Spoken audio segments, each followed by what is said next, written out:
Hey, what's up everyone? I got a game of Team Doubles for you guys, and this was a game I got a while back, and I really debated myself. Wow, debated myself. God, that sounds so wrong. I debated with myself. Actually, that doesn't sound much better. Anyway, I just try to decide whether or not to upload this video. Yep, there we go. I'm gonna roll with that one. Mainly because I got a really good score for Team Doubles. I had some pretty good medals for Team Doubles. I mean, I got a Running Riot and Slice and Dice, and for Team Doubles when there's only 2 people to kill, that's pretty impressive.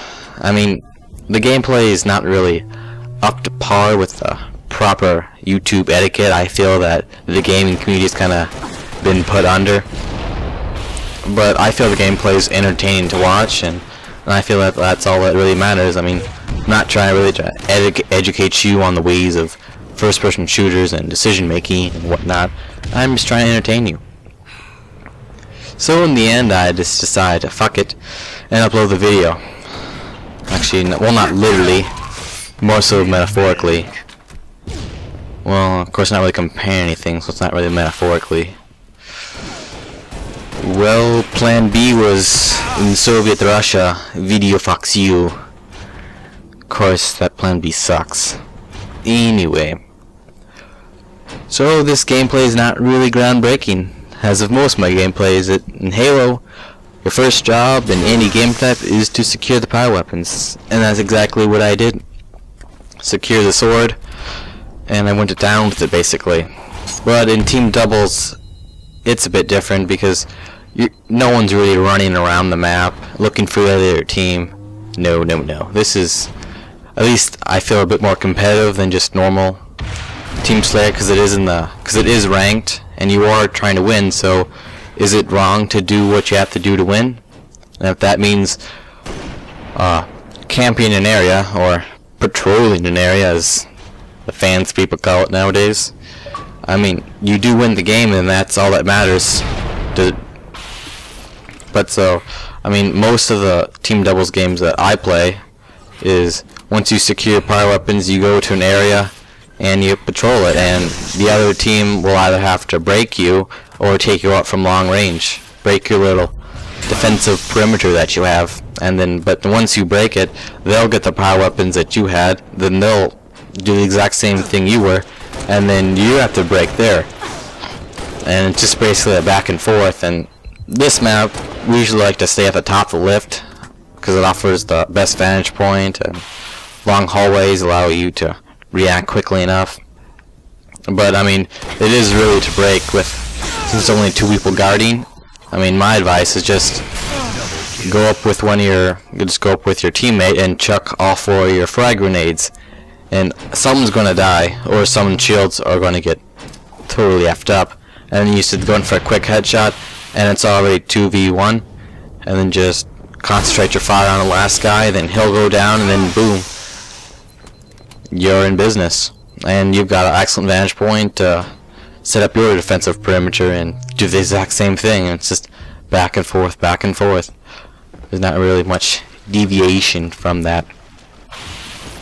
And I really don't think, well, I know that the sword is a power weapon, but I really think that it is limited, especially when they backpedal. You don't have sprint, because normally I use armor lock in Team Doubles, but for some reason I just use sprint this round, and it really paid off.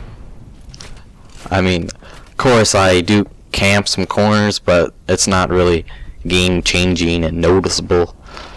I mean, if they're stupid enough to walk in without throwing a grenade or doing something to make sure I'm not there, it's just, yes. But most of my kills, I actually get 13 kills with the sword, and I know that sounds really bad, but of course I get like 2 kills with the DMR and the rest from a rocket launcher, and that just makes it worse. I mean, this thing's so cheap. This thing should not be in arena at all. I mean, I can understand a sword and a shotgun and a sniper, because those all are very defined by the range that they can operate in. They're a bit more balanced than a rocket launcher. Then it's just aim, look, instant kill. There's not really that much deviation. And of course the rocket launcher is helpful for breaking the enemy when they're not just camping it. But anyway, kind of know what to talk about now. We talk about like the DMRing. I'm not that good with DMR. Well, like that's a bit of an understatement. Like I know how to use it, but like I'm not that good at 5-shotting it or 6-shotting. I always forget which one it is. I basically just first few shots go in the body and the rest go in the head, and that's all it ends up to. Like I mean, like if you can use a DMR really well, like it is ridiculous how fast you can take down someone, especially if your teammate targets the same person. I mean, 3 shots from each of you, that's a couple seconds and they're already dead, and the other teammate's shitting his pants and running away because there's no way. You have to backpedal and throw grenades.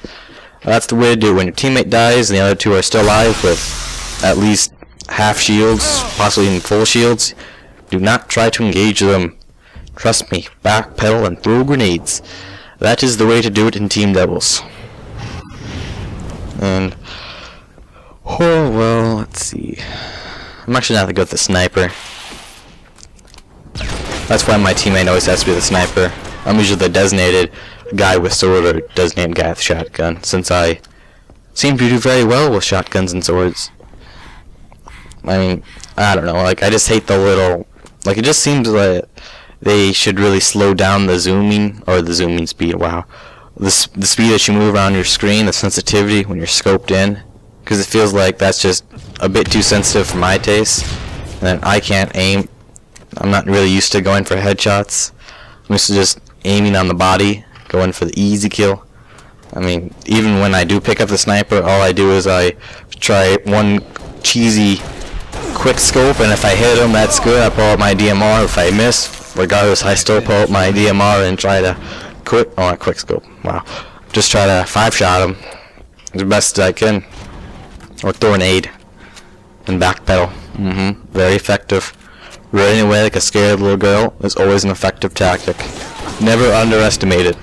It will save your life many a times, especially in Halo when at range it takes a while to kill someone and you can just walk away. Just walk away from the fight. I mean, Halo, you really do have to pick your fights, mainly because you're allowed to pick your fights. I mean, something like COD, you just die instantly and there's not much choice. You have to engage or die. But in Halo, there's a big enough time window where you can choose your engagements, and that's really important for team doubles. And well, I just rambled on for this video. I hope you enjoyed it and you were entertained by it. Anyway, I'd love to hear comments about anything said in the video. Goodbye.